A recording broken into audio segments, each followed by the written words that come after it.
वो कंगाली में आटा गिल्ला कहते हैं ना, वो मैंने देखा है। नफरत थी मेरी उस पेस्टिसाइड से, इसलिए मेरे को मारा था। देखो दुश्मन तो आपको याद रहेगा ही, आपके घर पे रखी है, आपके खेत में रखी है, और ये जहर की बोतल सबसे पहले आप ही खोलते हो। हर पेज पे राष्ट्रपति के साथ फोटो, प्रधानमंत्री के साथ फोटो, कोई भी मुख्यमंत्री हो या स्टेट का, तो उनके साथ आपकी फोटो है। खुशी के आंसू हमने सिर्फ पढ़ा है, खुशी के आंसू मैंने महसूस करे हैं। आप कुछ एक नई चीज लेके आए थे, तो वही बात है, दुश्मन तो बहुत सारे हो गए होंगे आपके। जब मैं अपने घर जाता हूँ तो मेरे जितने भी भाडे भूडे थे, मैंने जो जोड़ जुगाड़ कर रखा था ना, सारे उल्टे पुल्टे बाहर पड़े। ये क्या हो गया यार? देखा जाए अंदर बच्चे मेरे को देखते रोना शुरू कर दिया। एक तरफ तो मैं जा रहा हूँ आदरणीय डॉक्टर APJ अब्दुल कलाम जी से मिलने, उनके सामने खड़ा बात कर रहा हूँ, और एक दिन मैं कोर्ट में जाके जज के सामने एक मुजरिम की तरह खड़ा होकर मैं फाइल पे साइन कर रहा हूँ, हाजिर लगा रहा हूँ अपनी। आपने कभी हवाई जहाज में जैसे खाना ऑर्डर किया है? कैसे किया है अगर किया तो? बस ये आप ये समझो कि क्या करें, मैं VIP हूँ यार। जब आप हवाई जहाज से उतर के जाते हो ना बाहर निकलने के लिए, तो मिस्टर ईश्वर सिंह गुड्डू इतना बड़ा बोर्ड दिया बंदा खड़ा है यार VIP की देखो फीलिंग तो होनी भी चाहिए ना। इतनी बड़ी बड़ी काली काली गाड़ी है जो फिल्मों में देखते हैं, वो भाग भाग के दरवाजे खोलते हैं जी, पीछे वाले खिड़की, और ये ऐसे हाथ करते हैं। मैंने खुद को ये बताओ, मेरे को गुस्सा आती, मैंने बोल दिया भाई ऐसे मत किया करो। एक बार जब इंडोनेशिया गए तो सिंगापुर वाली फ्लाइट में वो दारू का इल्जाम था, वो दारू पीता नहीं था, लेकिन उस तरह गुस्सा उठा यार, दारू पीनी चाहिए। इतने छोटे छोटे पैक बना के ना सबको कैसे बांट रहे थे। कौन सी 4-5 तरह की बोतलें थी अलग अलग सी ना, कौन सी चाहिए यार, कभी ये भी देख लेनी चाहिए। बस ये कमी रह गई। देखो जी, आपके छोटे मकान के पास उसका बड़ा मकान बनेगा, उसके आपके पास छोटी मारुति 800, उसके बाद वो बड़ी कार बनेगी, तो क्या होगा कि फिर आपका दिमाग भी खराब होगा ना जी। तो ये इफेक्ट पड़ रहा है ना, तो ये बच्चों के साथ जो हो रहा है अपने समाज के साथ, ये सिर्फ उन चंद लोगों की वजह से हो रहा है जिन्होंने दिखावा किया है। नमस्कार दोस्तों, द एयर न्यूज में आपका स्वागत है। दोस्तों, आज का जो पॉडकास्ट है इसमें आपको बहुत कुछ सीखने को मिलेगा। आज मेरे साथ कैथल जिले से एक किसान है, साधारण किसान, जिन्होंने खेती में बड़ा नाम हासिल किया है और खेती का बादशाह उनको कहा जाता है। खेती का ऐसा जुनून कि खुद की दवाई बनाई और आज अमेरिका तक ने भी मानना है कि हाँ, बंदे में दम है। दोस्तों, मेरे साथ आज कृषि वैज्ञानिक ईश्वर कुंडू जी मौजूद हैं। जी, स्वागत है आपका। नमस्ते जी, द एयर न्यूज़ के सभी दर्शकों को, सभी दोस्तों को नमस्ते, राम राम, प्रणाम जी। देखो, बहुत बड़ा आपने देखा, वैज्ञानिक तो मैं हूँ नहीं हूँ, वैज्ञानिक तो डिग्री वाले होते हैं, मैं तो गणपति किसान हूँ। नाम आपने बता दिया, ईश्वर सिंह कुंडू है, गाँव कल्लर में जी। अपने गाँव तक स्कूल में पढ़ाई करी है, 10वीं करी है, उसके बाद ITI करी। उसके बाद क्या होता है कि जब आदमी पढ़ता है ना, तो शुरू से ये एक ट्रेंड है जो कि मुझे लगता था आप भी आज भी गलत है ना, पीछे भी गलत थे। जब हम बच्चे को पढ़ाते हैं या हम खुद पढ़ते हैं तो हमारा सिर्फ एक टारगेट होता है, नौकरी करनी है जी। वही हमारा माइंड सेट होता है। वही बनी, ITI करी, उसके बाद नौकरी के लिए धक्के खाए, कौन पूछता था जी जी।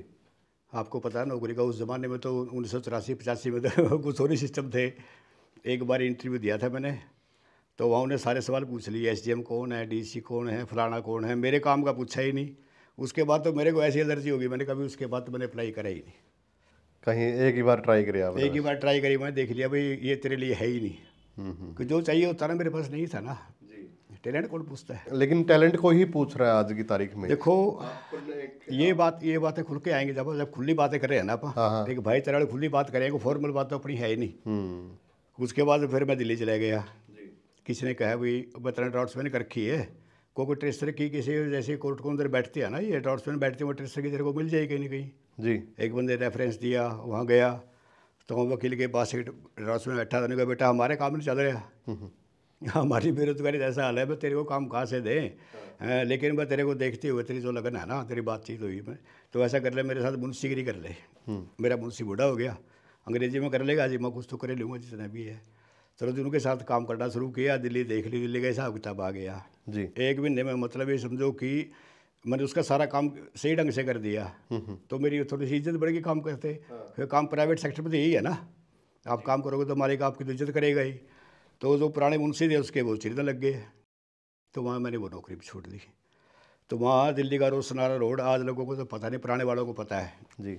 दिल्ली का रोशनारा रोड है, ट्रांसपोर्ट सिटी था किस ज़माने में, वो अपने हरियाणा और पंजाब के ट्रक ड्राइवर थे सारे ही, तो शाम को वही बैठ जाते। तो वहाँ बरामदे बैठे, मैं नौकरी छोड़ दी भाई, देखो अब क्या करें। तो बैठे बैठे ना आइडिया ऊपर से अपना आ जाते हैं। वही कहते हैं ना कि अगर एक रास्ता बंद होता है तो कई रास्ते खुलते हैं। बस वहाँ भी यही हुआ।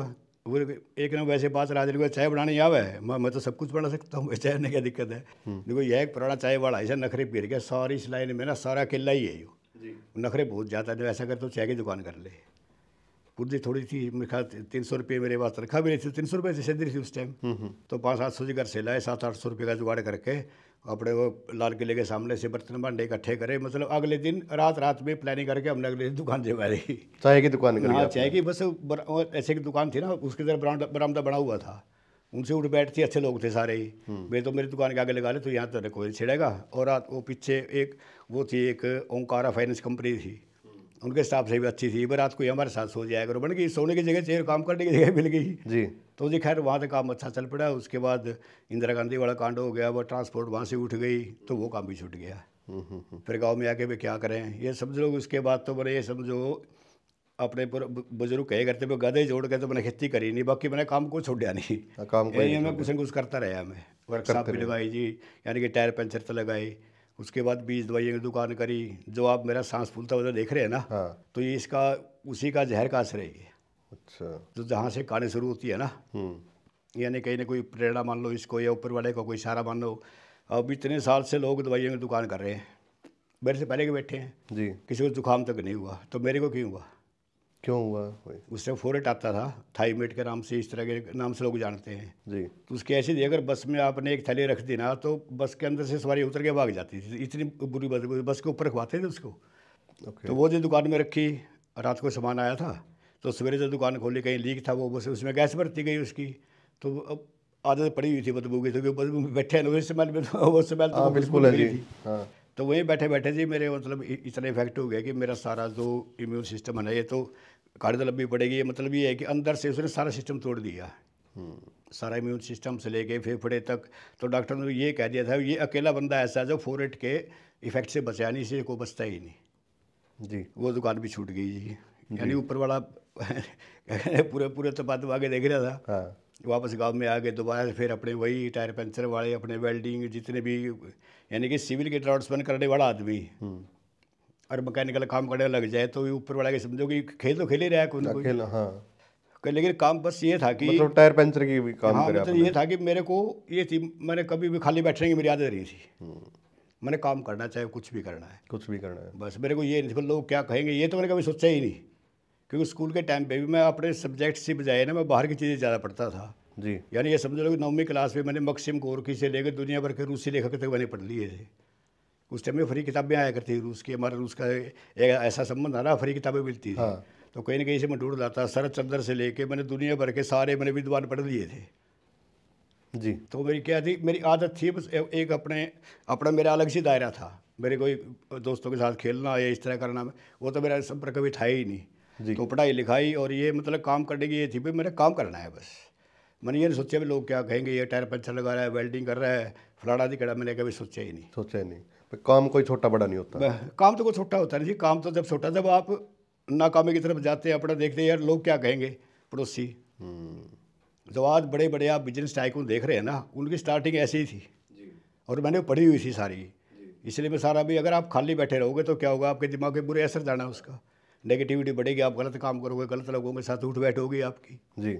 तो मैंने काम कोई छोटा नहीं समझा। और मैं मतलब ये है कि समझो कि मैं सिविल का आदमी मैकेनिकल में जाने के बाद भी इतना एक्सपर्ट हो गया था कि मेरी चाहे वेल्डिंग हो चाहे मेरा लेथ का काम हो, यहाँ तक इवन की टायर पंचर तक भी, यानी कि मेरी क्वालिटी मशहूर हो गई थी। हर चीज़ में एक्सपर्ट थे आप? हाँ, मतलब मैं काम जो भी करता हूँ मैं दिल से करता हूँ। दिल से करते थे? मेरी मतलब याद नहीं, मेरे को मैं अगर कोई काम फुर तौर पे करना मैं उसको करता ही नहीं। अगर मैंने काम करना है तो मैंने दिल लगा के करना है जी। तो उसके बाद जो ये इसका फोरेट का असर हुआ था, बीमार शरीर ज़्यादा हो गया था। तो घर वाले परेशान नहीं हो रहे होगे भाई बार बार काम? देखो जी, परेशानी तो क्योंकि आर्थिक स्थिति अगर आपकी ठीक ना होना, चाहे कुछ भी हो, चाहे आदमी कुछ भी कहे, कितने उपदेश देता रहे, लेकिन पैसा जेब में करके खर्चे के लिए बहुत ज़रूरी है। उसमें ये था कि अपना खर्चा चल रहा था बस। तो उसके बाद ये बीमारी आने के बाद तो शरीर वैसे ही कमज़ोर हो गया था। हाँ। तो एलोपैथिक दवाइयों ने काम करना बंद कर दिया, बल्कि इंजेक्शन करना शुरू कर दिया। तो अब उसके बाद देसी दवाइयाँ शुरू करी। तो उन देसी दवाइयों से ही मतलब वहाँ से आइडिया निकल गया था ये। जैसे अपना, क्योंकि हमारे यहाँ उस टाइम की हमारे लोगों को मेरी उम्र को तो याद है कि फ्लड आती थी हर साल। हमने जीरी लगाई तो पीछे पीछे फ्लड आ गई, क्योंकि ट्यूबवेल तो थे नहीं। बारिश के सारे लेट जीरी लगती, पीछे से पानी आ गया, चंदाना की तरफ से पानी आ गया तो हमारे सारे जीरी बह के अपने डाब यानी जोड़ में चली जाती। उसके बाद फिर गेहूँ तक बिजाई होनी मुश्किल हो जाती थी, पानी थोड़े चढ़ जाते थे। तो पानी की और जमीन की कमज़ोरी की, क्योंकि खेती तो आप कर ही रहे थे जी। ये दिमाग में अपने को पता था भी हमारी समस्या क्या, हम जहर डाल रहे हैं, जहर का मैंने असर देख ही लिया था। तो उसके बिना अब खेती कैसे करें। तो जो एक दवाई थी देसी उसकी वैद्य के लिए पीने के दी थी उसने, तो अपना कच्चा फर्श था ही जी। तो जैसे खाट के सामने नीचे रखी है तो वो जी अचानक से वो लुढ़क गई, वो गिर गई। तो जब वो पोछा मारने लगा ना उसके ऊपर आप, तो सारे गिल्ला फर्श है, लेकिन पोछा लगाते पोछा आते पीछे वो सिर्फ वो एक दारा वो सूख जाता। ठीक। बीच में क्या है कि हमारी समस्या यही थी कि दिमाग तो वही जाता है ना जी। अगर आप कहीं बैठे और आपकी कोई समस्या है, आपको मेरे दिल में दर्द है, मेरी फलाना, कहीं कान उसी तरफ जाता है आदमी का, भाई आदमी इलाज बता रहा है इसका। तो वो कोई इलाज बता रहा था। तो मेरे को तभी आइडिया आया भी जब आदमी के लिए इस तरह जो अपना आयुर्वेद इस तरह काम का है ना, तो खेती के लिए भी होना चाहिए यार। कितने साल के थे आप उस समय? उस टाइम ये समझ लो कि ये सन 1995 की बात है। तो देख लो 61 से 95 कितने साल था, तो जवानी था मेरे ख्याल में। बाल बच्चे हो गए, तीन बच्चे हो गए थे उस टाइम की बात है। तो यानी जिम्मेवारियाँ भी थी, खर्चे भी थे और बीमार शरीर भी था, सारा कुछ था। सारा कुछ था। अगर बताने लगे तो खरे ये तो फिर क्या हो गया ना, वो कंगाली में आटा गिल्ला कहते हैं ना, वो मैंने देखा है।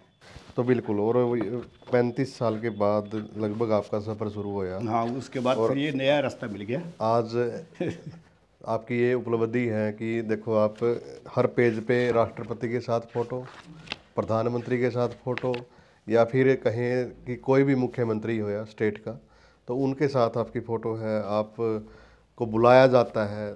तो कैसा आप अब लग रहा है आपको? देखो जी, पहली बात तो ग्राउंड इसी पे है कि ये बनी कैसे, क्योंकि मैं ना तो मैं साइंटिस्ट था ना मैंने कोई BSc MSc करी हुई थी कुछ भी जी। तो वहाँ से जड़ी बूटे से आइडिया निकला अभी जो आदमी के लिए काम किया तो खेती के लिए भी जरूर काम की होंगी। बड़े बड़े आइडिया आता है कि बड़े बड़े दिमाग कुछ ना कुछ करता है। और मेरी जो पढ़ने लिखने की आदत थी ना, किताबें पढ़ने की सब्जेक्ट से बाहर, वो मेरे काम आई। और मेरे को ये आयुर्वेदिक किताबें भी थी, सारी इस तरह की सारी चीज़ें थी मेरे पास। तो उनसे पढ़ते पढ़ते मैंने बस 2-4 जड़ी बूटे छान दिए, उन पर काम करना शुरू किया। अगर बताऊँगा तो क्योंकि जो मैंने भुगता है ना इस पर काम करते करते, पागल की डिग्री मिल गई, सब कह रहे ये तो मरेगा, इसके बच्चे कौन पालेगा वगैरह वगैरह। तो गांव में अपने होता है, ये सबके साथ ही है, मेरे साथ को लग रही भाई। हाँ बिल्कुल है। ये तो खैर लंबे किस्से हैं। तो समझो कि 2000 के अंदर एक फार्मूला बन गया, सन 2000 के आसपास। सन 2000 के आसपास आपने एक फार्मूला एक फार्मूला बन गया, मतलब एक प्रोटोटाइप आपका तैयार हो गया। तो मैंने अपने उसके ट्रायल लगाए, अपने यार दोस्तों के पास लगाए कि जब बीज दवाइयाँ दुकान करता था, मेरा सर्कल बन गया था उससे, मेरे ग्राहक तो थे ही पेस्टिसाइड वाले। तो मैंने जी मेरे घूम घूम के मेरे लोगों को बताना शुरू करा। और मेरा क्योंकि नफरत थी मेरी उस पेस्टिसाइड से, इसलिए मेरे को मारा था। देखो दुश्मन तो आपको याद रहेगा ही। बिल्कुल है जी। तो मैं जब कहता, मैं तो सिर्फ दुकान में बैठ के बेचता था उस टाइम। और इसका सबसे ज़्यादा असर किसके ऊपर होगा, जो इसके सीधे संपर्क में आ रहा है। आपके घर पे रखी है, आपके खेत में रखी है, और ये जहर की बोतल सबसे पहले आप ही खोलते हो जी। दुकानदार का या कंपनी के ऊपर इसका कोई इफेक्ट नहीं है। आप कुछ एक नई चीज़ लेके आए थे, तो वही बात है, दुश्मन तो बहुत सारे हो गए होंगे आपके। बस यही से शुरुआत हो जाती है ना। उससे तो पता नहीं था। मैंने भेड़ के छत्ते पे हाथ डाल दिया, मेरे को नहीं पता था मैंने भेड़ के छत्ते पे हाथ डाल दिया। हाँ, भेड़ के छत्ते पे हाथ डाल दिया। मेरे को सिर्फ मेरा तो ये मोटो था कि मैंने अपने खेत पर देख लिया कि बिना जहर आप खेती कर लेंगे, नो टेंशन। मेरी ज़मीन भी मैंने सुधार के देख ली, जो पानी पीने वाली ज़मीन थी। अब इतना मैं पानी भर देता था खड्डों के अंदर जी, और उसके अंदर अपना फार्मूलेशन डालता शाम को, सुबह वहाँ एक घूंट भी नहीं मिलती। और सबसे बड़ी ये प्रॉब्लम थी।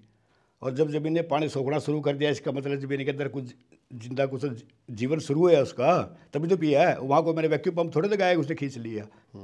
उसके अंदर फिर मैंने सारे चेक करे भाई, जिस एरिया मैंने ट्रीट किया है तो वहाँ जर्मिनेशन देखा, जर्मिनेशन बढ़िया आ रहा है। फिर मैंने उसकी जड़ें देखी, फिर पौधे ग्रोथ देखी। ये तो एक एक चीज़ें होती है ना, तो बहुत लंबा काम होता है। ऐसे थोड़ी भी आपने आज सोचा घर बना दिया। तो मैंने करके देख रखा था। मैं कहता भैया छोड़ दो यार, तो मैंने किसी को बना के दी। मैंने कम से कम 100-150 लीटर, क्यों मेरे पास ऐसे पैसे भी नहीं थे इतने जी, कहने में डाल के ले जाता है, बांटते में डाल के देखो सब चीज़ तो बड़ी है। तो घूम घूम के सब ने कहा यार इस बार ऐसा करे यार, ऐसे कोई बना, मैं ही नहीं बढ़ाऊँगा। जो मेरे अच्छे दोस्त थे, बड़े किसान थे, मैं इसको बोतल में डाल के दे दे। मेरे बोतल की बात उससे मेरे दिमाग में आइडिया भी नहीं था नहीं। तो मेरे को क्या कि मेरे कंपनियों के नाम और ट्रेड नेम सारे याद थे। अब क्लोरोपाइरीफोस बड़ा नाम है, किसानों को नहीं पता। लेकिन उसका जो ट्रेड ने बाज़ार में चल रहा है उसका किसान का नाम को पता है, और मेरे को सबका पता था क्योंकि मैं उनके बीच में था। तो मैंने कंपनियों के नाम, उनके ट्रेडमार्क के नाम, उनके होलसेलर के नाम सारे ज़बान याद थे, क्योंकि एक तरह मैं सच्ची बताऊँ एक दुश्मनी का भाव हो गया था। उनके खिलाफ मैंने एक तरह प्रचार शुरू कर दिया, और मेरे पास सोल्यूशन है ना। एक तो आदमी सीधा सिर्फ प्रचार करता है, मैं किसी की सिर्फ बुराई करनी है, मेरे को किसी बुराई नहीं करनी, मेरे पास सोल्यूशन था। सोल्यूशन था उस चीज़ का। वो बुराई तो वो थी ना, मैं तो सिर्फ बुराई की ही बुराई कर रहा था ना, मैं तो सोल्यूशन था मेरे पास। झेलना क्या क्या पड़ा जी? तो उसके बाद क्या हुआ कि मैंने जोड़ जुगाड़ करके ना 2-4 हज़ार रुपये लगा के मैंने सेट बना दिया था। भाई इसमें उबाड़ना है, इसमें छानना है, इसमें ये जो प्रक्रिया होती है ना, मैंने उसका सिस्टम बना लिया था। तो जी कुछ लोग नाराज़ हो गए, वो मेरे को बाद में पता चला कि वही मैंने ब्रेड की छत्ती की बात करी थी ना। तो मैं उस टाइम कैथल आया था अपने दोस्त के साथ या अपने पुराने बस अड्डे के पास। तो उस टाइम ये समझो कि मेरी किस्मत अच्छी, मान लो कि मेरी बस निकल गई, क्योंकि हम एक ही बस जाती थी ना। वो मेरी बस निकल गई, उसके मैं शाम को पहुंचा मैं घर पे 6 बजे। तो मैं जब बस अड्डे से उतरता हूँ ना, तो गांव वाले मेरी तरफ ऐसे देख रहे हैं अजीब सी निगाह से, इस तरह मेरे को जान नहीं इस बात कभी क्यों देख रहे हैं अजीब अजीब सा, क्योंकि उनको पता था ना क्या हो रहा था। जब मैं अपने घर जाता हूँ तो मेरे जितने भी भाडे भूडे थे, मैंने जो जोड़ जुगाड़ कर रखा था ना, सारे उल्टे पुल्टे बाहर पड़े। ये क्या हो गया यार, देखा जाए अंदर बच्चे मेरे को देखते रोना शुरू कर दिया। पुलिस आई थी मैं यार देखो जी, उस टाइम हाथ पाँव मेरे भी सुन हो गए। मैं बैठ के, मैं क्या हो गया यार ये। तो फिर बच्चे ने बताया कि एक पुलिस वाला था नहीं, अच्छा आदमी था, उसने एसपी ऑफिस से फ़ोन किया था। उसने कहा था भाई इसमें ये नीम के पत्ते जी आगे तो यूँ बना रहा है, ना तो कोई दारू बना रहा है, ना कोई नकली दवाई बना रहा है, ना किसी की नकल बना रहा है यूँ। तो वहाँ से उसके ऊपर ऑर्डर आया था भी जैसे ही बनना केस बनाना है, इसको कुछ बना रहा है नहीं बनाने से कोई मतलब नहीं है। फिर वो कह गया था बच्चों को, शायद दरुद देगा कुछ ऐसा, उसका नाम भी भूल गया मैं जी। तो उसने कहा था भी केस कुछ नहीं बढ़ना, तेरे पापा को कह दे बस पुलिस से बच के रहे, बस अपना इंतजाम कर दे, 8 पैर तोड़ का मतलब है इसका। अच्छा आदमी हर जगह पुलिस में भी है, ऐसी बात नहीं। तो जी मैं कोई इस ऐसा बड़ा वीर तो महात्मा था मैं पुलिस का मुकाबला कर लूँ, ना पैसे थे ना कोई पॉलिटिकल बैकग्राउंड थी, कुछ भी नहीं था मेरे पास, मैं तो आम आदमी था। हाँ बिल्कुल जी। डर तो लगता है जी, देखो जी पुलिस के डंडे सबको डर लगता है, कोई अपने अब कहता रहे वो अलग बात। तो उस टाइम जी कुल जमा पूंजी 300 रुपये थे मेरे पास बस। तो एक मेरा दोस्त था अपने चौसाड़ा गांव का पत्रकार मित्र था वो, क्योंकि मेरे दोस्त ही ऐसे थे। हाँ सारा सर्कल अच्छा मेरा था। सर्कल ही ऐसा था ना। वही शर्मा जी वो भी आ गया, उन्होंने देखा कैसे हो रहा है, माई हो रही है, निकल ले फायदे में रहेगा, निकल चल मेरे साथ। उस टाइम तो वही जो सारा मिल जाए ना वही संबल होता है आदमी का। तो रात को नरवाना रहता था वो, उसके साथ रहा मैं रात को, और मैंने सवेरे 3 बजे ट्रेन पकड़ के 2 मेरा एक दोस्त था दिल्ली, उसके पास पहुंच गया। फिर मैं भाई यार क्या सोल्यूशन करें, कुछ नहीं, ये सब लोग लंबी कहानी की 15-20 दिन 300 रुपये में काटे मैंने, एक ही ड्रेस में, एक ही कपड़े में, एक ही कपड़े में भटकता रहा मैं। फिर भी किसी ने कहा भी कोर्ट में जा कैथल में, तो अपने वकील से सलाह करी। तो मतलब कहानी ये है कि उसने वो क्या कहते हैं ना, अग्रिम जमानत के लिए उसने डाल दी। तो जज साहब अच्छे आदमी थे, उन्हें सारा किस्सा पूछा, सरकारी वकील से पूछा नकल किसकी, नकल है किसकी है तो बताओ, कब से मेरे नकल किसकी है तो बता, नकली दवाई बना रहा हूँ मैं। फिर मैं किसकी बना रहा हूँ जनाब, ये तो पता ही होगा इनको। कोई जवाब था नहीं। तो जज साहब GD बख्शी तो कोई आज तक अच्छे आदमी याद रहने चाहिए, आज तक याद है उनका नाम। तो उन्होंने मेरे को अरेस्ट का स्टे दे दिया, भाई पुलिस अरेस्ट नहीं करेगी 10 दिन तक, बच गया। सबसे बड़ी तो यही थी बात। सबसे बड़ी बात देखो जी ये तो दुश्वारियाँ हैं, चलती रहती हैं, ज़िंदगी का हिस्सा है, क्योंकि मैंने काम ही ऐसा कर दिया था। दुश्मन तो आपके होने थे, उसके बाद मेरे को पता चल गया कि दुश्मन तेरे बहुत ज़्यादा हो गए हैं। तो उसके ये समझ लो कि बेशक मैं बहुत बुरी टेंशन में गुजरा, यानी कि सुसाइड तक के माहौल में आ गया था मैं। लेकिन इस जबान तोड़ने के बाद केस हो गया, मैंने फिर उसके बाद मैंने दिल खोल लिया, मैं अब तो लड़ाई लड़नी पड़ेगी। क्योंकि फिर मैं हर जगह दिल्ली से लेकर सब तक घूमा, सारे बुद्धिजीवियों से भी, तो सब ने यही कहा भाई अब तो लड़ाई लड़नी पड़ेगी। तो मैंने ये लड़ाई लड़ी, और मैंने ये कर लिया कि मैं अब इसको साबित करके दिखाऊंगा। वो पहले तो मैं शो के तौर पे कर रहा था, अब मैं तुमको इसके सामने करके, तुम केस भी करो और मैं इसको करके दिखाऊंगा। जिद हो गई जी फिर तो जी। फिर तो फार्मुलेशन से लेकर ट्रायल से लेकर मुकदमे में चलते रहे। मैंने कोई कोशिश नहीं करी भाई पुलिस वालों से मिले या मुकदमे खारिज कराना, मैं तो मुकदमा लड़ते हुए मैं अपना काम करता रहूँगा। तो ये कहते हैं एक सिक्के के 2 पहलू। एक तरफ तो मैं जा रहा हूँ आदरणीय डॉक्टर APJ अब्दुल कलाम जी से मिलने, उनके सामने खड़ा बात कर रहा हूँ, और एक दिन मैं कोर्ट में जाके जज के सामने एक मुजरिम की तरह खड़ा होकर मैं फाइल पे साइन कर रहा हूँ, हाजिर लगा रहा हूँ अपनी। कहने में सुनने में बड़ी आसान है, लेकिन जिसने इसको भुगताना उसी को पता है। आप राष्ट्रपति का अवार्ड लेके आ रहे हो, फ्रंट पेज पे आपकी सारे खबरें छप रही हैं और उसी दिन आप कोर्ट में खड़े हो। तब भी चलता रहा ये कोर्ट वाला? कोर्ट का 2010 तक चला है ये। अच्छा। 2010 में जाके कोर्ट ने देख लिया। तो पहले क्या थी, मैं ये तो मैंने ये रिक्वेस्ट करे ना, ये 2010 में मतलब हर तारीख पे आता हूँ मैं, सिर्फ पेज पलट के दफ़ा 420 देखा, डेट लगा दी, तब ये केस भी आया तो मेरे को अंदर भेज दो या फैसला कर दो। मैं तो परेशान हो लिया। मैंने अपनी बात बताई। डॉक्टर प्रशांत राणा जी थे उस टाइम जज थे, तो उन्हें बात को समझा। उन्हें कहा फटाफट तो गवाही हुई जो करानी है ना, फटाफट करवाओ इनकी। उस टाइम तो आप एक मजबूत भी हो गए, आपका नाम भी उस ठीक हो टाइम गया तो था, नाम भी क्योंकि हो गया था, राष्ट्रपति से मिलना कोई छोटी बात तो है नहीं। हाँ, क्योंकि उसके बाद तो मेरे को भारत सरकार से मेरे को पैसे मिल गए, काम करने के पैसे मिल गए, 5 लाख का लोन मिल गया बिना गारंटी के। मैंने अपना काम खड़ा कर दिया था। अब मेरे पास जीने का सहारा तो हो गया था ना। एक मेरे पास पीछे मजबूत संबल था। मतलब अच्छे दिन आपके 2010 के बाद? बस ये 2007 से शुरू हो गए थे वैसे तो, क्योंकि जब पहली बार 2007 में जब डॉक्टर APJ अब्दुल कलाम के सामने में खड़े हुआ ना, हाँ। तो वहीं से समझो कि नई जिंदगी शुरू हो गई थी। देश के पहले व्यक्ति के साथ आप खड़े हो। देखो जी, ये तो अनुभव कैसा अनुभव रहा? कहना जैसे बुरी बातें का भुगतने वाले को पता, अच्छी का भी वही फील कर सकता है। हाँ। यानी कि 10-15 सेकंड तक तो जब मेरे सामने खड़े मेरी आवाज़ भी नहीं निकली। उन्होंने कोई सवाल किया, मुझे नहीं पता उन्होंने क्या सवाल किया, मैं सही बता रहा हूँ, उस दिमाग के ऊपर से निकल गया। बाकी उनकी इंग्लिश थी, लेकिन असिस्टेंट थे उनमें तो साथ में खड़े थे वो अनुवाद करने वाले, मैं उनको बताते गए, वो बताते गए। तो बाद में मेरे को ये पता चला कि सबसे ज़्यादा टाइम तेरे को दिया है। इतना ही है, क्योंकि राष्ट्रपति का वो इतना टाइम थोड़ी होता है, वो तो मिनट सेकंडों के हिसाब से होते हैं। बिना पूछा काम पूछा आगे निकल लिए। तो बाद में बताया भी तो बड़ा लक्की आदमी है, सबसे ज़्यादा कलाम साहब ने तेरे को टाइम दिया है। ये भी ऊपर वाले के होता है। तो ये बताया गया अभी डॉक्टर ब्रह्म सिंह जो राष्ट्रपति OSD थे, फिर बाद में उनको मेरे कार्ड में मेरी तेरी जिम्मेवारी मेरे को दी गई है।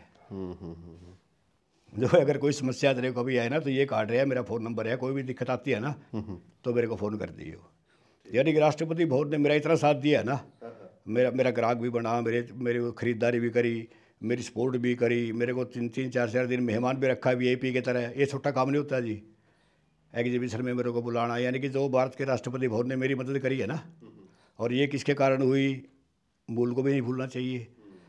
Department of science and technology है भारत सरकार का जी, उसी की ऑटोनोमस बॉडी है नेशनल इनोवेशन फाउंडेशन, जिसने कि मेरे एक आइडिया को उन्होंने ही एक प्रोजेक्ट के रूप में खड़ा किया। उन्होंने मेरे को अवार्ड दिया, मेरे को उनको मार्गदर्शन किया, एक वैलिडेशन जिसको कहते हैं ना, एक आपने तो एक रफ बढ़ा दिया, लेकिन उसको निखारना, संवारना, बिजनेस की तरह खड़ा करना, इसमें नेशनल इनोवेशन फाउंडेशन जो भारत सरकार का विभाग, उसका सबसे बड़ा योगदान है जी। और मैं ही नहीं, मेरे जैसे ऐसे लोगों को उन्होंने चुन चुन कर, जिनको कोई नहीं पूछता था, आज वो आदमी 100 करोड़ के बिजनेस खड़े कर रखे हैं। अभी इसकी जो 25वीं सालगिरह मनाई गई थी, मैं उसमें आमंत्रित था उसमें जी। तो अगर वहाँ आप होते, आप देखते कि ऐसे आदमी खेतों में काम करने वाले, बिल्कुल स्कूल में भी नहीं गए, आदमी 100 करोड़ का बिजनेस कर रहे हैं वो, क्योंकि उनके पास सिस्टम ने उनका साथ नहीं दिया। लेकिन एक अकेला ये प्रोफेसर अनिल गुप्ता की ये सोच थी कभी, प्रोफेसर IIM के प्रोफेसर, आप गूगल पे सर्च करना, एक महान विद्वान आदमी है जी। तो सन 96 में उनके दिमाग में आइडिया आया था ये।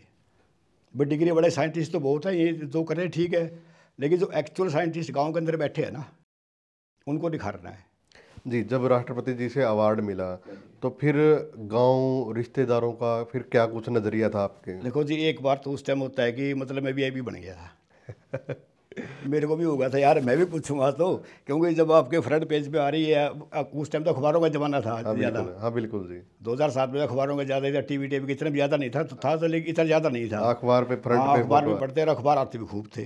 तो इतनी बधाइयाँ आई है ना, इतनी बधाइयाँ आई है ना कि मैं अपने आप को, मतलब जो पीछे दुख थे ना, वो सारा पसीना सूख गया जी। एक समाज का इतना सहयोग, इतना प्यार, मीडिया से लेकर, खासकर कैथल जिले का तो सारा मीडिया आ गया ना, कलैदर कैथल के जी। हर एक आदमी, एक तो मेरे कुछ पुराने दोस्त थे, क्योंकि मेरे भी कभी दिमाग में कीड़ा घुसा था, मैं भी कभी पत्रकार बना 83-84 में। अच्छा जी। हाँ, अपने हरियाणा लीडर है, हकपरस्त है, एक शीर्षक जंग जारी है, जगत क्रांति है, इनमें सब में लिखता था। एक सुवेश मासिक अपने मेरे दोस्त का अखबार था, उसका मैं साहित्य संपादक था। यानी कि मेरा संपर्क था, मेरे सारे दोस्त थे मेरे। तो जितना मेरा मतलब कैथल के मीडिया साथ दिया ना, आप भी शामिल है सारे जी, चाहे आपके नई उम्र के हों, चाहे मेरे पुराने वाले हों।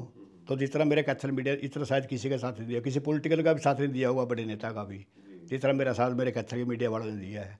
देखो धन्यवाद, इसने आपका रास्ता दिया है ना, मदद करिए, उसका एहसान नहीं भूलना चाहिए जी जी।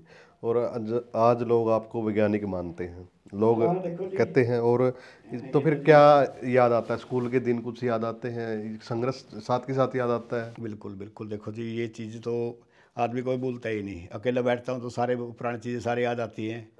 कभी कभी एक एक पैसे के लिए तरसते थे, कभी सारी सारी मजबूरियाँ, सारे दुख, सारे दर्द याद तो आते ही हैं। ठीक है जी। जहाज में सफ़र करते हो। उसके बाद मैं अपने भाइयों के लिए, खासकर अपने गांव वालों के लिए जी। बस ये थोड़ा सा ये है कि मैं अपने अपने उदाहरण देके, आप ये मत समझिए कि मैं अपनी बड़ाई कर रहा हूँ ना, उसमें, ना, लेकिन मैं ये बताना चाहता हूँ कि जय भाई आप थोड़े पढ़े हैं, ठीक है, हमारे सरकारी स्कूल में पढ़ाई करी है, मैंने सरकारी स्कूल में पढ़ी है। तो मैंने सबसे पहला काम किया कि सिस्टम में जाने के बाद, जब देख ना दुनिया में जाने के बाद, मैंने अपने जो अंदर एक हीन भावना थी ना, मेरे को अंग्रेजी नहीं आती, मैं कम पढ़ा लिखा हूँ और ज़्यादा संपर्क में जा जाता हूँ, सारे बड़े बड़े लोग हैं, तो मैंने सबसे पहले अपनी हीन भावना के ऊपर काबू किया। क्योंकि जब मैं कहीं जा रहा हूँ ना, तो जो ये मेरी खोज थी, जो मेरी इनोवेशन थी, तो इसकी कदर हो रही थी ना, और इसकी कदर वो कर रहे थे जो मेरे से ज़्यादा पढ़े लिखे थे। तो हीन भावना तो जाने का रास्ता मिल गया, वो तो निकल गई। तो फिर मैं इसका एक ऐसा एग्जांपल देता हूँ आपको, जहाँ के आपको मतलब एक मोटिवेशन मिलना चाहिए। हाँ बिल्कुल।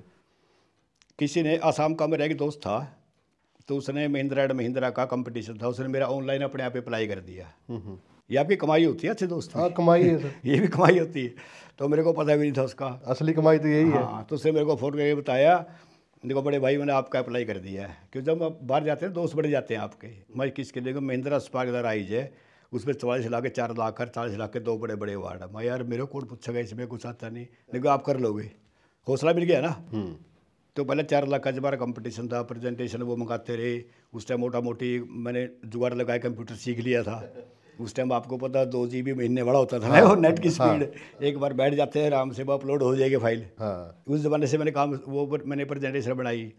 तो वहाँ मेरे को उन्होंने फिर सेलेक्ट कर लिया, बॉम्बे बुला लिया। मैं ये जनवरी 2013 की बात है। तो जाते ही अपनी प्रेजेंटेशन दो। प्रेजेंटेशन के बस जो मेरे सामने आ जाओ, जैसे मैं आपसे बातें कर रहा हूँ, ऐसे मैंने उनसे बातें करी 15 मिनट तक। आज ठीक है जी, हो गया, जाओ। उसका मैंने कि मैं तो उस टाइम ये सोच रहा था कि यार इतना बड़ा महिंद्रा एंड महिंद्रा की इतनी बिल्डिंग में इतने बड़े शानदार आप गेस्ट हाउस में बैठे हो, सबसे बड़ी ये बात होगी। आने जाने का हवाई जहाज में घुमा दिया पहली बार, ऊपर से ये होगी, उसके बाद 5 स्टार होटल दिखा दिया भाई। देखो जी हमारे लिए ये बड़ी चीज़ है। मैं तो इतने में खुश था। देखो जी मैं प्लेन में बैठ गया, मैं दिल्ली उतरता हूँ, दिल्ली उतरते मैसेज आता है, यू आर सिलेक्टेड, यानी कि 4 लाख आप जीत गए। फिर मैं शाम को गांव में आता हूँ, तो शाम को गांव में आते फिर अपना मेल खोली, तो मेरे पे आ गए भी आप तो ग्रैंड फिनाले के लिए आपकी सिलेक्शन हो गई है जी, 13 आदमी सिलेक्ट हुए, उसमें आपका नाम, एग्रीकल्चर में आप ही हो। और खुशी बढ़ गई जी, बिल्कुल। उसकी तैयारियाँ शुरू कर दी। तो उन्होंने उस टाइम क्या था कि और फ़ोन में वोटिंग करवाई साहब, आप लोगों को किसी को याद हो, एक नंबर दिया था उन्होंने भाई आप इनको वोटिंग जिसको आप चाहते हो ना, जैसे आजकल वोटिंग करवाते हैं ना, तो महिंद्रा ने वोटिंग करवाई थी। तो उस टाइम भी मेरे को 60-70 हज़ार वोट मिल गए थे। लेकिन हुआ क्या था कि मेरे वोट थे एक एक, आप जैसे दोस्तों के मेरे संपर्क ये तो एक एक 2-2 वोट आता था मेरे सर्कल में। तो कईयों के ऐसे ग्रुप वोटिंग हो गई, तो उनको शक हो गया भी ऐसे यार गलत हो रहा है ये। तो उन्होंने कहा भी वोटिंग से आपका काम नहीं चलेगा, आपको यहाँ प्रेजेंटेशन देने आना पड़ेगा। 5 दिन का टाइम दे दिया जी, भाई बॉम्बे आ जाओ, सबका रहने बनेगा यही होगा, आप डेली अपनी प्रेजेंटेशन दो। तो मैं पहुँच गया जी। अपने मेरे साथी कमलजीत हैं, बहुत अच्छा दोस्त है मेरा, तो वो अंग्रेजी का माहिर था। मैं उसके साथ में चल यार अंग्रेजी का, वहाँ तो हिंदी जानता नहीं कोई भी, अकेला बैठा रहूँगा, बात तो करने का वहाँ। तो वहाँ जी हम बैठ गए जी, हमारी तैयारी चलती रही, रोज़ आते रहे, आनंद महिंद्रा जी भी मिले, तो हमारी प्रेजेंटेशन भी हुई। तो मैं एक तरह से मतलब ये था कि एक आपकी किस्मत देखो, जो मेरे मेंटर बनाए गए थे वहाँ, दोनों मैक्सिकन थे, वुडन केरन थी और एक मरमनिज फर्नांडिस, जो बड़ा नंबर नाम था। उनको हिंदी नहीं आती, मेरे को अंग्रेजी नहीं आती, लेकिन जो ट्यूनिंग उनसे हुई थी ना, आपको कहते हैं विचारों का एक मानसिक आदान प्रदान जो होता है ना, इशारों में मतलब मेरे सारे को गाइड करते थे वो। ये भी एक उपलब्धि होती है। तो जी कुल मिला के बात ये है कि 5 अप्रैल को मेरा 1 बजे नंबर आता है, भी आपने प्रेजेंटेशन देने जी, हाथ पाँव कांप रहे थे। देखो जी बड़े बड़े लोग बैठे, बिल्कुल जी, जो सवेरे जिनकी थी लंच से पहले की, वहाँ तो सिर्फ स्टाफ के लोग ही थे या जज बैठे थे बस। लेकिन मेरा दूसरे हाल में ट्रांसफर जाओ, देखा जी हाल भरा खड़ा है, VIP लोग बैठे हैं सारे। देखो जी आदमी, एक आम आदमी देखो घबराहट होती है ना, बिल्कुल है जी। तो वहाँ तो मेरी मेंटर थी, उसने बस मेरे ये कहा कि 3 लंबी सांस से लो, खींच कर आप स्टेज पे चढ़ जाओ, आपके सिर्फ 2 मिनट आपके ऊपर भारी है, उसके बाद आप ठीक है कर लोगे आप, ये स्पोर्ट होता है ना। तो जी मेरी प्रेजेंटेशन अच्छी गई। दूसरी बात इसमें एक और अच्छी हुई, अगर आप अच्छे हैं ना, आपकी सोच अच्छी है, तो आपके दोस्त भी अच्छे बन जाते हैं। उनमें से जो मेरे कंपटीशन हम 13 थे जी, 3-4 की तो हमारी अलग से, लेकिन जो 7-8 थे बिल्कुल नई एज के थे, उनको पता था कि मैं हिंदी बोलूँगा। अपने 2-4 सरदार जी थे, मध्य प्रदेश के थे, बेंगलोर का था। तो उन्होंने क्या किया कि जो ऑडियंस बैठी हुई थी ना नीचे हॉल में, सारे वो इंग्लिश वाले ही थे। उनको पता था इस पर हिंदी बोलनी, इनके समझ में आनी नहीं। हाँ। तो उन्होंने क्या किया, जैसे गोल टेबल होती है ना, 4-4 टेबल बांट के बीच बीच में कुछ लेके बैठ के वो जी। मैं बोलता मेरे को बाद में पता चला कि मतलब ये भी आपकी सबसे बड़ी कमाई थी। तो आपके कंपटीटर थे लड़के, वो आपके वहाँ मेरी आपकी मदद कर रहे हैं, आपका अनुवाद कर रहे थे। वो उनको बता रहे थे, वो उनको बता रहे थे भाई क्या बोल रहे हैं। हैं। तो जी ठीक है जी, हमारी प्रेजेंटेशन भी हो गई और शाम को जी खिला पिला के बैठा दिए। तो 20-20 लाख के नीचे थे, फर्स्ट और सेकंड होते हैं ना वो। उसके बाद ग्रैंड फिनाले था। 20 लाख का जी एक मद्रास को चला गया, दूसरा 20 लाख का बेंगलोर चला गया। तो मेरे साथ कमलजीत बैठा, मैं चल भाई बाहर पानी पूनी पी के आवे, अपना काम हो रहा, अपने कोड देता हो रहा, बतेरे घूम लिया वहाँ। तो हम तुझे खड़े ऐसे ना खड़े होने की कोशिश करी। वो जो ने फिर घोषणा करी, भी पब्लिक से पूछा उन्होंने अंग्रेजी में, who will the grand winner फलाना फलाना। तो अब यकीन नहीं मानोगे, हर जगह सब ने हाथ उठा के कृषि को, मेरी फर्म का नाम है ना कृषि को नाम से था मेरा वहाँ। सब ने कृषि को की आवाज़ आई, बैठ गया। तो पब्लिक ने कह दिया, हौसला हो गया ना। तो उन्होंने कहा जी मैं आपको 30 सेकंड और देता हूँ, दोबारा सोचो जी। वो 30 सेकंड आप यकीन नहीं करोगे, 30 साल जैसे गुजरे हैं। सारी पानी की बोतल खाली कर गई, दिल की धड़कन थी, यार बोल रही थी हाँ, यानी कि उम्मीद हो गई थी ना। उम्मीद होने के बाद हो ही जाता है। बिल्कुल जी। चलो 30 सेकंड के बाद उन्होंने कहा कि Ishwar Singh the grand finale of the year फलां फलां कम ऑन द डाइस वगैरह। उसके बाद मुझे नहीं पता मुझे कौन उठा के लेके गया। तब मेरे मतलब इतने जो वुडन केरन थी जी, वो तो मैक्सिकन थी मेरी का, खुशी उसको ही है ना, क्योंकि वो उसका स्टूडेंट था ना। हाँ बिल्कुल। तो जी मेरे को मेरे सीट पे से वो उठा के लेके गई है। और वजन भी अच्छी मजबूत भी थी। मैं तो अब भी देख रही, इसे पता नहीं था पहले भी। स्टेज पे ले जाके जी आदमी को कहते हैं ना, खुशी के आंसू हमने सिर्फ पढ़ा है, खुशी के आंसू मैंने महसूस करे। उसने अपने रुमाल से मेरे थे ना चेहरे के पीछे ऐसे ऐसे उठाए हुए थे ना, चेहरा साफ सूफ करके कैमरे के सामने फिर लेके आई थी। ये 40 लाख से भी ज़्यादा फीलिंग मेरी इसको हुई थी कि तेरे लोग इतना हौसला, इतना प्यार करते हैं लोग। तो भाई यही मैं बताना चाहता हूँ कि मेरे को अंग्रेजी नहीं आती थी, मैं ज़्यादा पढ़ा लिखा नहीं था, लेकिन मैंने 4 लाख का भी जीत लिया और मैंने 40 लाख का भी जीत लिया। और पढ़े लिखे डिग्री वालों के सामने जो कि बड़े टाइकून के बेटे थे, उनसे मैंने जीत लिया। तो फिर आप क्यों जीत सकते? जहाज़ में सफ़र किया पहली बार, तो फिर कैसा लगा थोड़ा? हाँ, क्योंकि आप गाँव से हैं आप, और हवाई जहाज़ में सफ़र करना एक बड़ी बात होती है। तो फिर कैसी फीलिंग थी आपकी उस टाइम? अब तो देखो जी, जिस टाइम अब ये तो एक उदाहरण है, इस तरह कई उदाहरण हुए। तो मतलब इतनी खुशी होती है कि मेरे को मतलब लगा कि मैं तो यार मैं कम नहीं समझा मैंने अपने आप को। उसके बाद घमंड तो मेरे कभी नहीं हुआ भाई, आपको काम का मैं दूसरे नीचा समझ लिया, घमंड हो गया। लेकिन अपने आप पे गर्व करना बहुत ज़रूरी है। जब तक आप खुद को शाबाशी नहीं दोगे ना, तब तक आप नहीं लड़ सकते जी। क्यों खुद को शाबाशी देने का मतलब ये है कि आपको अपने ऊपर भरोसा है। जिस फील्ड में आप जा रहे हो, अगर आपकी फील्ड सही है और आप उसके ऊपर डटे रहो, जीत के ही आओगे। पहली बात तो मैंने ये सीखा इसमें। मैंने कभी अपने आप को हीन भावना नहीं समझा जी। किसी भी कंपटीशन में गया, मैंने दिल खोल कर मुकाबला कर, जो मेरे को आता है वही तो बताऊंगा ना, बाकी जज की मर्जी। उसके बाद इसके बाद आती आर्थिक स्थिति पे। एक पैसे के लिए दुखी आदमी, 100 रुपये का नोट मेरे लिए बहुत बड़ी बात थी। आज बच्चों से लेके सबके पास अपनी गाड़ियाँ हैं, बढ़िया मकान है, समाज में इज्जत है, पैसा है। सबसे पहला पैसे, क्योंकि जीने के लिए चाहे हम कितने भी उपदेश दे लें, सिद्धांतवादी बन जाए, लेकिन पैसे के बिना आप कुछ नहीं हो।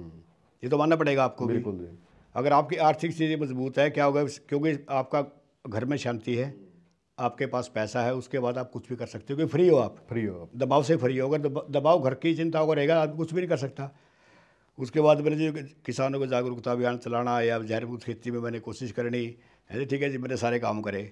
एक और उपलब्धि समझूंगा मैं इसको। इंडोनेशिया में कंपटीशन था, एक इनोवेशन कंपटीशन था, 10 देशों का कंपटीशन था। तो भारत सरकार ने मेरा नाम रिकमेंड कर दिया। ये भी एक मोटिवेशनल स्टोरी है भी। बिल्कुल है जी। देश तो का प्रतिनिधित्व कर रहे हो।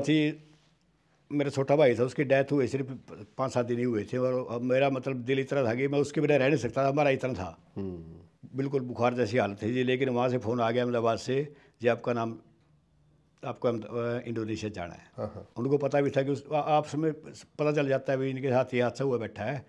कुंडू जी, ये तो जी एक तरह से समझो कि इज्जत का सवाल है। एग्रीकल्चर फील्ड में सिर्फ आपको रिकमेंड, बाकी मैकेनिकल वाले और दूसरे हैं सारे, एग्रीकल्चर में सिर्फ आपका, और ये बोर्ड ने फाइनल कर लिया भी ईश्वर सिंह ही जाएगा। चलो ठीक है जी, हम चले गए। वहाँ भी इस तरह वही आपको पता है प्रेजेंटेशन, फिर वही अंग्रेजी, फिर वही हिंदी। तो 4-5 दिन तक वहाँ जो अपने पिकनिक भी होती गई, वहाँ से थोड़ा सा दुख था वो, क्योंकि एक नए सर्कल में चले गए, यार दोस्त हो गए सारे, वो भी कम हो गया। तो यकीन मानो जी, जब अब वहाँ भी इस तरह अनाउंस होती है, एक तो आदमी होता है घर आ गया, चलो पेपर दे के घर पे आगे बाद में रिजल्ट पता चलेगा, एक जब मौके पे मिल रहा हो ना, तब आप क्या क्या फीलिंग कर सकते हो, उसके कोई वर्ड नहीं है मेरे पास। इसी तरह फिर वहाँ बिठा दिए जी सामने जी, सबके अलग अलग, वहाँ मैकेनिकल वाले, एजुकेशन वाले, बच्चों वाले, सबके अवार्ड बांटने के बाद जब आवाज़ आई ना, मेरे को यकीन नहीं आया, मेरे को पीछे वाले ने बताया जी, मतलब उसका जो वहाँ मंत्री आया था, उसका सेक्रेटरी मेरे पीछे ही बैठा था। तो उसने कहा mister Ishwar Singh Kundu from India. मेरे दिमाग में भी नहीं आया, क्यों उम्मीद भी नहीं था, सोच भी नहीं था। तो उसने मेरे को पीछे हाथ देके उठाया, फिर वो मेरे को पकड़ के लेके गया।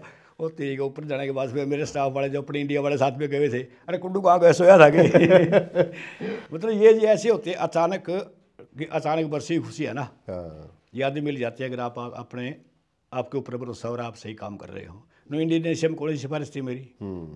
नहीं वो तो आपके काम जाना जाता और जो मेरे साथ मेरे भरोसा लेके गए थे, उनको कितनी खुशी हुई है, यानी कि मेरे से ज़्यादा खुशी उनको हुई है, क्योंकि वो उन्होंने रिकमेंड किया है मेरे को। कितने देशों में घूम चुके हो आप, कितने देश ना जी, मैं तो जी इनविटेशन तो कई जगह से आ लिया, स्वीडन से आ लिया, कोरिया से आ लिया। मैं तो सफ़र करने से भी डरने लग गया, यहाँ सफ़र कटता ही नहीं मेरे से। मैं तो बस ये भाई मेरे अवार्ड तो भेजे हैं तो मैं डाक से भेज दिया करो भाई, मेरे से जा सकता है स्वीडन में, कोरिया में, कई बार आ लिया जी वहाँ से। तो फिर एक चाय पीने वाला आदमी, तो हवाई जहाज में क्या कुछ ऑर्डर किया वहाँ पे, थोड़ा हम मजाकिया किस्सा भी बता दो, क्या क्या बनी अपने साथ बस ये तो अपना देसी अंदाज। देसी का तो ये है जी, मेरा तो मैं इंडोनेशिया का बता देता हूँ मैं आपको। जैसे अपने गांव वाले की बीड़ी में हम आम है अपने खासकर हरियाणा में, राजस्थान में जब भी हम बाहर इकट्ठा होते हैं ना, जैसे अब भी गया था मैं, तो मेरे तो पुराने सर्कल वाले हैं ना, कई बार भाई एयर में आए, अपनी बीड़ी वाली छोड़े, कोई होटल में बोले अरे कुंडू कहाँ है सारे अब भी ढूंढते भी कुंडू कहाँ है, क्योंकि कुंडू के पास कोठा मिलेगा, चाहे दुनिया भर बैन हो जाए, लेकिन उसके पास कोठा मिल जाएगा। वह जब इंडोनेशिया में गया तो वहाँ लंबी लंबी सिगरेट थी, क्योंकि मेरी आदत थी, मैं कोई VIP वाली फीलिंग मेरे से होती नहीं, मैं वहाँ देखना बहुत ज़्यादा फुर्सत सी है, तो वहाँ बाहर पार्क में जाके बैठ जाता। वहाँ जो लेबर वाले जो लोग वो जो इंतजाम देख रहे थे ना, उनके बैठने बड़ा मजा आता था। तो मैंने जब अपने वाली शुरुआत था बीड़ी वाली, तो फटी क्या उनकी अपनी भाषा की, वो तो अंग्रेजी भी नहीं आती ना, वहाँ तो इंडोनेशिया वाले, तो वहाँ तो ऐसे उनको अंग्रेजी भी नहीं आती थी। तो वो देख रहे इस तरह इशारा में समझ आता है, मैंने एक बीड़ी निकाल के दे दी, मैं तो पी ले भाई। तो ऐसा कह के मेरा मतलब पूरा एक दोस्तों को सर्कल उड़ गया, वो लंच में इंतजार करने लगे, वो इंडिया वाला आएगा तो बीड़ी पियेंगे यानी हुक्का बीड़ी तो ऐसा है जी, हमारे पुराने बुजुर्ग कहते थे वो हुक्का सीर का, और ओके मतलब आपके संपर्क बनाएगा, आपकी दोस्ती बने, रिश्तेदारी बने, ओके पर बैठ के चर्चा हो सारी है। तो वहाँ से मेरा पूरा दोस्त वर्ग बन गया था एक जी। आप VIP में, बड़े बड़े VIP में बैठते हो, आप मंत्रियों के अंदर बैठते हो, और एक अलग सी फीलिंग नहीं आती? IAS ऑफिसर जो बड़े बड़े अधिकारी हैं वो आपके आगे पीछे घूमते हैं। देखो जी, कई बार तो ऐसा महसूस होता, सपना लगता है, हम तो अनपढ़ आदमी हैं, लेकिन जब हम जाते हैं ना, मेरे जैसे 2-4 लोग हैं, तो इतनी ज़्यादा हाई क्लास की ट्रीटमेंट मिलती है ना, इतनी शायद किसी मंत्री को भी मिलती होगी या फिर हमारे को मिलती है। जैसे हमारी एयर टिकट बुक करने वाले अलग आदमी है, उसके बाद फिर हवाई अड्डे से लेके जाना टैक्सी वाला अलग आदमी है, उसके बाद होटल बुक करना, होटल के आगे बंदा खड़ा है जब आप हवाई जहाज से उतर के जाते हो ना बाहर निकलने के लिए, तो मिस्टर ईश्वर सिंह कुंडू इतना बड़ा बोर्ड दिया बंदा खड़ा है, यार VIP की देखो फीलिंग तो होनी भी चाहिए ना। बिल्कुल सर, बिल्कुल। आपने मेहनत करी है इतने साल, आप खाम खाइए कहोगे, मैं आपके सामने कहूँ नहीं जी मेरे को ऐसा असर नहीं होता, होना चाहिए।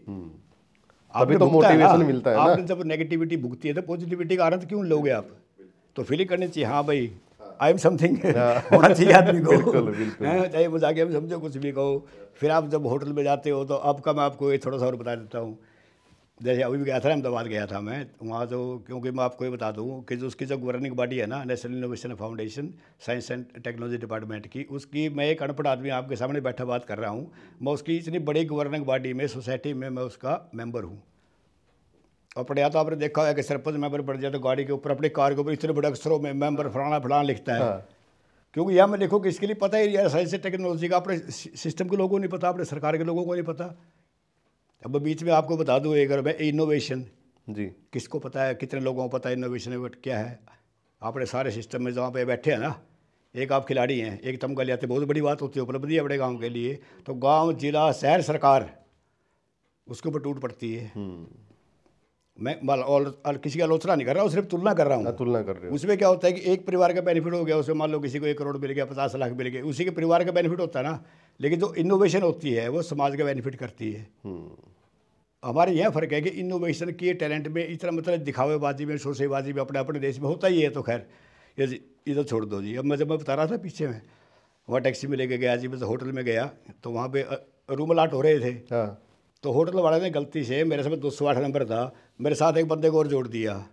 लेकिन जो वहाँ पे अफसर खड़ा था पहले हमारे इंतजार में, अरे क्या करे, कुंडू जी की सिंगल ऑक्यूपेंसी है, ये मेंबर हैं, बोर्ड मेंबर हैं, इनके अलग से दो, यानी फिल्म होती है ना भाई, सबको दो दे रहे हो, आप एक बड़े कमरे में अकेले रह रहे हो और स्टाफ का बंदा आपके सामने कह रहा है। मैं थोड़ा भारी तो देखो फील तो करना भी चाहिए, हो ऑटोमेटिकली हो जाती है। तो बिल्कुल। और इस तरह तो बहुत मौके मिले हैं जी। जब मेरे को इसका मेंबर बनाने के लिए जब चिट्ठी आई है ना, मेरे बिना पूछे ही डॉक्टर विपिन कुमार की चिट्ठी आई है और साथ में फ़ोन आ गया भी आपको मेंबर बना दिया। वो बना दी, बहुत बढ़िया करे जी, ठीक है जी, आपका एक एहसान और सही कि आप लोगों ने उठाया यहाँ तक। हाँ बिल्कुल, ऐसा तो नहीं बोलना चाहिए ना। और वही राष्ट्रपति भवन का वो 35 नंबर गेट, सिर्फ गेट पे जाके सिर्फ नाम बताना होता था और मेरी कभी गाड़ी की तलाशी तक नहीं हुई। और 2-2, 4-4 दिन राष्ट्रपति के इतने बड़े गेस्ट हाउस में, जितना बड़ा अपना ऊपर सेटअप है ना सारा, इतना एक आदमी को दिया जाता है। और 4-5 दिन आप VIP की तरह रहते हो। आपको खाने बुलाने के लिए भी अलग अलग से ना बिल्कुल बड़े सी ड्रेस वाले इज्जतदार लोग, आपने फोटो में देखा ना, वीडियो में, राष्ट्रपति भवन का कैसा स्टाफ होता है, आपके आगे आगे चलते रहा। हाँ, और आपकी कुर्सी खींच कर आपको बैठाते हैं वहाँ खाने पे। ये आपने मंत्री को देखा होगा ना, मंत्री कुर्सी से बैठाते हैं, तो ये कुर्सी मेरे लिए बिठाई गई है। तो अगर आपने देखो काम किया है तो आपको काम का आपका फल मिलेगा। ऐसी बात नहीं कि नेगेटिविटी भरी पड़ी है देश में। तो आप अच्छा खासा नाम है और अब तो हर चीज़ अच्छी है आपकी, लेकिन अब भी गांव में रहते हो, अब तो अच्छे शहर में रह सकते हो ना जी। शहर में तो मेरे को पता नहीं क्यों मेरा दिल नहीं लगता। अब मैं जैसे मेरे को जब बुलाते हैं ना, पहले देखो शुरू में तो क्या फ़र्क है कि जब घूमने की इच्छा थी ना, ये शहर में जाने की इच्छा थी, उस टाइम में बेहोश नहीं था, देसी भाषा में कहूँ। अब मेरे को बुलाते हैं, मेरे को टेंशन होती हो यार अहमदाबाद जाना है, अब मतलब थकावट होने लग गई अब। और शहर में तो मैं रह नहीं सकता। जो मज़ा अपने गांव में है ना, जो सुख सज्जू के चबारे वो बलखना बुखारे, मेरे को इतना मज़ा, इतनी खुली जगह में घूमने आता ना। ये जो फ्लैट लाइफ है ना, भी मैं तो सोचता बेचारे अब भागे लोग हैं जो डब्बों के अंदर बैठे, मैं तो नहीं उन पर दया करता हूँ। मजबूरी छोटे डब्बों में माचिस की डिब्बी में बैठे हैं बेचारे। वो तो मैं तो उनको अभागे समझता हूँ कि अपने गाँव से निकल के रोज़गार के लिए, मजबूरी उनकी क्या करेंगे। लेकिन जो मज़ा गाँव में ना, आप रह के देखो, वह चारों तरफ इतना खुला है। बिल्कुल। तो खेती खुद करते हो? हाँ जी, खेती मैं खुद करता हूँ। मैं राजस्थान में खेती बिना तो रह नहीं सकते। देखो ये तो आगे मेरे बच्चे बेसिक मेरे साथ बिजनेस कर रहे हैं, अच्छा काम, मैंने कहीं लिमिटेड कंपनी बना दी बच्चों की। लेकिन खेती, अब हम खेती खुद भी कर रहे हैं, गांव वाले भी और राजस्थान भी। हम तो खेती तो देखो हम नहीं छोड़ सकते, अपना मूल है तो ना। और बिना खेती के मैं तो बगैर खुरपी चलाए 1-2 घंटे मैं रहता ही नहीं। मेरी आदत ख़राब है। पीछे 150-200 गज मैंने जगह बचा रखी है, मकान के पीछे ही है। मैं हर तरह की सब्जियाँ टाइम से पहले बच्चों को तैयार है, खाओ, बाजार सब्जी लेने की जरूरत ही नहीं है। तो विदेशी मेहमान मिलने आते हैं अभी गांव में? वहाँ बहुत आए जी। अभी पीछे येल यूनिवर्सिटी के भी स्टूडेंट आए थे, तो सारा स्टडी के लिए। नहीं, एक स्टडी मैटर हूँ मैं, जिस पे लोग रिसर्च करते हैं कि एक आदमी यार गांव का पढ़ा लिखा, थोड़ा कुछ पढ़ा भी नहीं, इतना ज्ञान भी नहीं, ऐसे नहीं कोई ऐसी टेक्निकली हैंड आदमी, और वो आदमी आज बड़ी बड़ी, यार कहीं भी क्लिक मारो, ईश्वर सिंह को क्लिक करो तो सारे गूगल के पेज पे सारा दिन का मटेरियल है आपके पास। तो ऐसी क्या चीज़ है इसमें, तो एक स्टडी मैटर बन जाते हो आप लोग, तो आपके ऊपर फख्र होना चाहिए। IM स्टडी मैटर एक्सपर्ट लोगों के लिए, ये तो थीसिस लिखने वालों के लिए, PhD वालों के लिए एक मैटर हूँ मैं। इससे फालतू में क्या कहूँ, मेरे समझ में कुछ आ ही नहीं रहा, सब तो है ही नहीं है। कैथल में बहुत बड़ी हस्ती हो आप। ना जी, देखो जी, बड़ी हस्ती यहाँ तो आम आदमी रहते, मेरे को तो कभी ऐसा फील कभी होता ही नहीं कि बाहर से मेरे अचानक मिलने आ जाते हैं ना। तो एक बार बल्कि रोहतक से ना पूरा एक तरह से समझो डेलीगेट आया था, अखबारों में खबर छप गई थी, पेटेंट वाली थी, तो अपने समाज को खुशी होती है ना। तो 4-5 भाई आए थे, तो एक ने कहा कि जब मिल के बैठ के ना खाना खुना खा लिया, या कुंडू साहब आप तो डरते डरते आए थे, पता नहीं यार कितना बड़ा VIP आदमी है, मिलेगा कि नहीं मिलेगा, इज्जत करेगा नहीं करेगा। और मैं तो वह आम सीधे में, अब आम रहने में मजा है ना, खास रहने में खास तो बहुत दुखी है बेचारे, जेड सिक्योरिटी जो उनको हर वक्त डरा रहता है। मैं तो अकेला आपके पास आ गया। वही तो ना, अब मैं तो एक फ़ोन किया था आपको, और आपने कहा हाँ मनदीप बता भाई। क्यों नहीं यार, देखो आप यार अपना यही तो आपके पास बचा हुआ है यार। आप लोग हैं, मित्र लोग हैं, मेरा मित्र वर्ग है, कहीं मेरे को जाना है तो अगर आप भारी बन जाओगे ना, अपने आप को VIP समझोगे, समाज से कट जाओगे आप लोग। आप लोग कई बार क्या होता है कि समाज देखते नहीं, वो ये बड़े नेताजी है, ये मंत्री जी हैं, जितने वो दुखी है ना उनके अंदर का दुख का महसूस करो। वो घर से पेशाब करने बेचारा अकेला नहीं जा सकता, अपने पार्क में अकेला नहीं घूम सकता, हर वक्त तो खतरे घंटे उसके ऊपर ठहन ठहना कर दे कोई, Z+ में रहना पड़ता है उसको, मतलब यह नहीं कि किसी की नज़र से वो ओझल भी नहीं रह सकता, अकेला ही, प्राइवेसी है ही नहीं उसकी।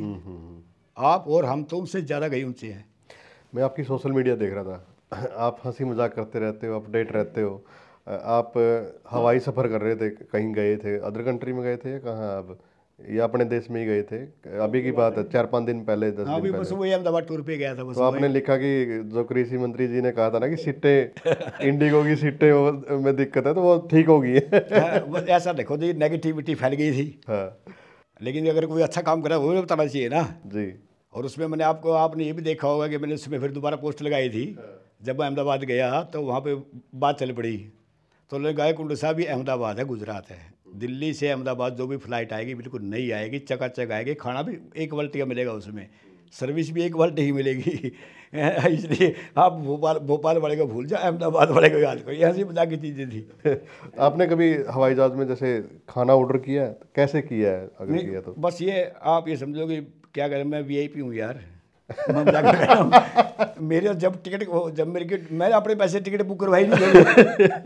मैं मैंने चवन्नी नहीं खर्च करी है हवाई जहाज की टिकट पे, वही मेरी टिकट बुक करवाते हैं। अब तो मेरे ख्याल 20-30 बार जहाज में चढ़ दिया होगा बिना पैसे के। हाँ हाँ हाँ। हैं तो वही टिकट बुक करवा रहे हैं, वही उनको पता है मैं वेजिटेरियन हूँ, मेरा खाना सारा कुछ पहले लिखा होता है, सीट नंबर आपको पता है जहाज में है ही, वो मिस्टर कुंडू ईश्वर सिंह, यस।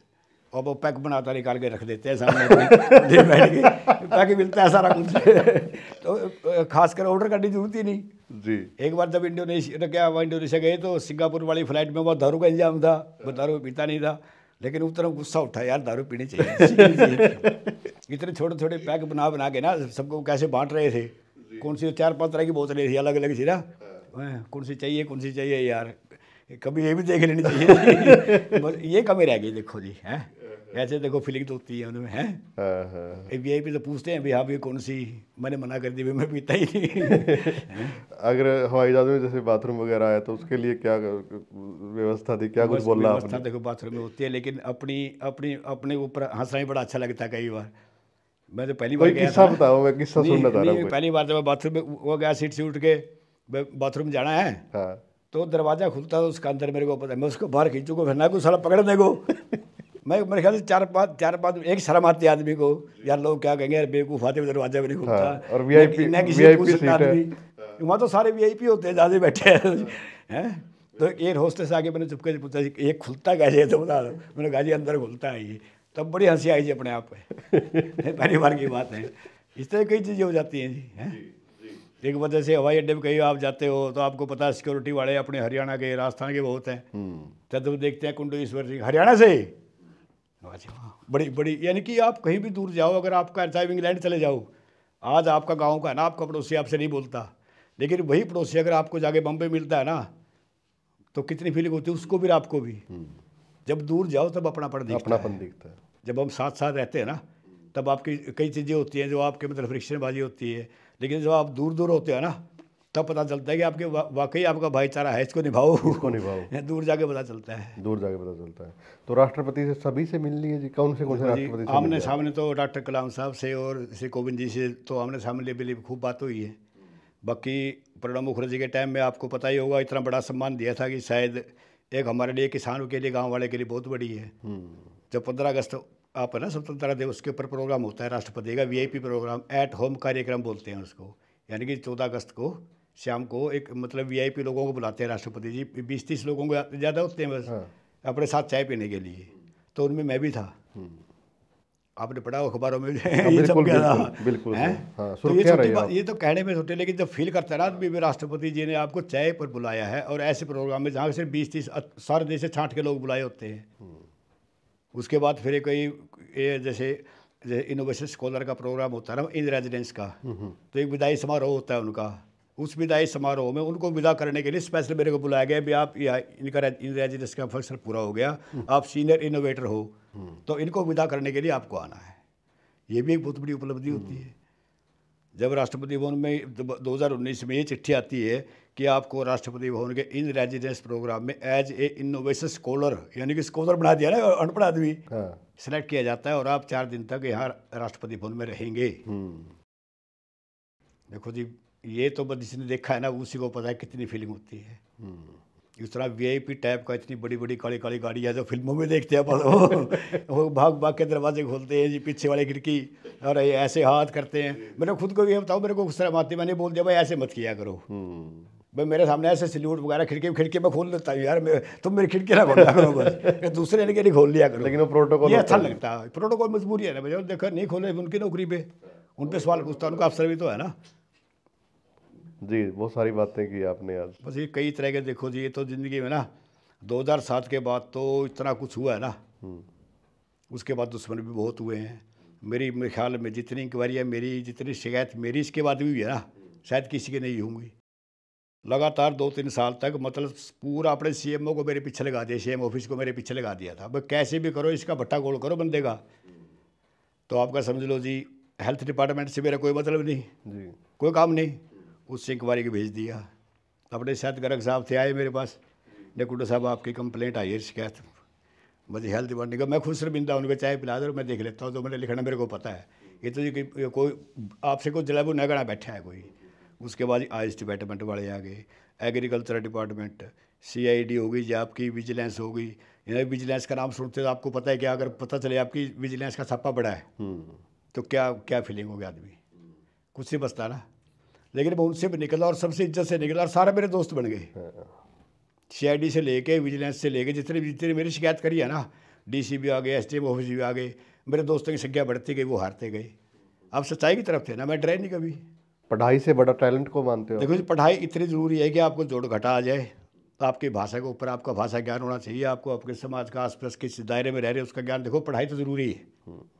ऐसा मैं नहीं कह रहा वो बिल्कुल अनपढ़ बने रहो, आप कुछ वीआईपी बन जाओ, ऐसा कुछ नहीं होता। पढ़ाई बेसिकली तो आपको होना ही चाहिए। और मेरा तो बल्कि ये है कि जैसे स्कूलों में सिर्फ जो ये मैकेले वाली पढ़ाई चल रही है ना, ये तो सिर्फ एक नौकर पैदा करने की है। कि मैंने खुद ही बताया था, जब हम पढ़ते हैं ना तो पढ़ते टाइम आज भी है चाहे पहले भी था, यही टारगेट है, नौकरी करनी है। लेकिन हम एंटरप्रेन्योर नहीं बनाते किसी को भी।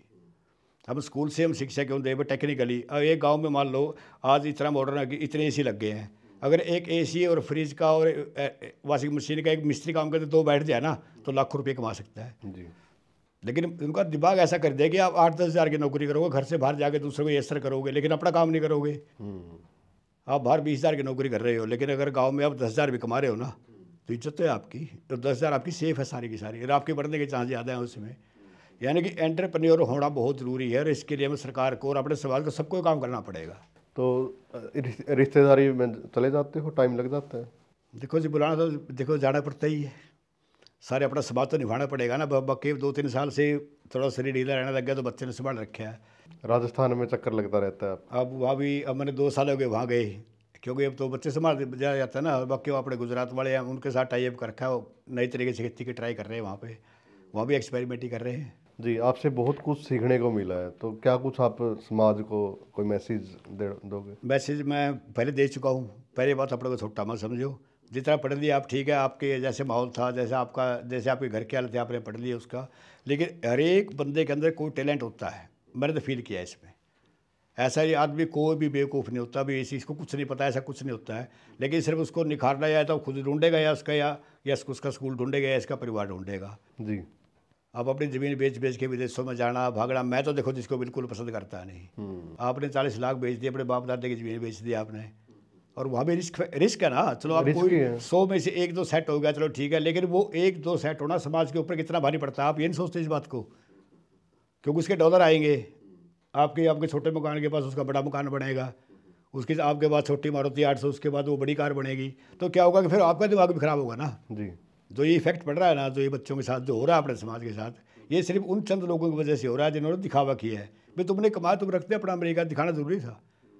खेत में आपने इतनी बड़ी कोठी बना दी, वहाँ है कौन? एक दादाजी बैठे, पिताजी भी नहीं है वहाँ, तो समाज तो ख़त्म कर दिया ना आपने। छोटा मोटा काम करो जी, जितने मतलब फ्यूचर की उम्मीद भारत देश में है ना, इतनी कहीं भी नहीं है। काम करने के लिए अगर आप काम करना चाहो, चाहे छोटे मोटे काम करो। मैं मेरे गांव का उदाहरण देता हूँ। हमारे मोहल्ला है, काला पकड़ कहते हैं उसको जी। उनकी बात सबसे मतलब सबसे कम ज़मीन है उस मोहल्ले वालों के पास। आप वहाँ जाके सबसे पहले जब कोठियाँ बननी शुरू हुई है ना सीमेंटेड लेंटर वाली, उस मोहल्ले में बननी शुरू हुई। क्यों? चाहे उन्होंने कबाड़ी का काम किया, चाहे वो अपने गाड़ी चला रहा है, कोई कुछ कर रहा है, यानी कि वो घर से बाहर निकले हैं वो। मैं तो मेरे गाँव के जो मेरे मोहल्ले वाले हैं ना, मैं उनको उन बच्चों को कहता मैं तो उधर उधर तो देख लो, अपने गाँव के देख लो तुम। उनमें से उस मोहल्ले में आपको कोई बेरोजगार खामखा गुंडागर्दी करता नहीं फिरेगा, और अपने वाले तुम सारे सरल करते हो। दूसरा ये तो सीखना चाहिए, कोई अच्छा काम कर रहा है तो आप भी तो कर सकते हो ना। आप भी कर सकते हो। एक गांव में दुकानदार बैठे हैं और वो दुकानदार सक्सेसफुल है जिनके पास ज़मीन भी नहीं थी। जैसे हमारे प्रजापति होंगे, कोई कबाड़ी कर रहा है, कोई दुकानदारी कर रहा है, आज वो सारे लखपति हैं, सारे साधन उनके पास। वैसे वो कर सकते, आप क्यों नहीं कर सकते इसमें? जी बिल्कुल। और आज का जो मैसेज है यही है कि आप कर सकते हैं, और कोई भी अगर आपने कोई लक्ष्य कर लिया ना, तो उदाहरण आपके सामने है। कोई पढ़ाई कम है लेकिन टैलेंट की कमी नहीं है, और टैलेंट ने देखो कहाँ तक पहुँचा दिया, आपके सामने है। और ये जो सारी फ़ोटोज़ हैं, अवार्ड हैं, हम वीडियो में इंक्लूड कर देंगे। आपको यह स्टोरी कैसी लगी और कितना कुछ मैसेज आपको मिला है, वीडियो को ज़्यादा से ज़्यादा आप लोग शेयर भी करें, कमेंट के माध्यम से बताएं भी। और एक जो स्टोरी है ना, इन्होंने मेरे को भी भावुक कर दिया, सच में कमाल के, और दिल से सारी बातें बताई है। क्योंकि क्या कि कामयाबी के बाद बहुत सारी बातें ऐसी होती हैं जो नहीं बताते कि हमने कैसे संघर्ष किया, नहीं, लेकिन खुल के सारी बात बताई है। चाय की दुकान से लेके टायर पंचर की दुकान, हर काम बताया है। और हवाई जहाज़ का सफ़र। आप भी वीडियो को ज़्यादा से ज़्यादा शेयर भी करें और पॉडकास्ट को दब के शेयर करें, ताकि ये मैसेज पूरे हरियाणा, पूरे देश में जाए। धन्यवाद।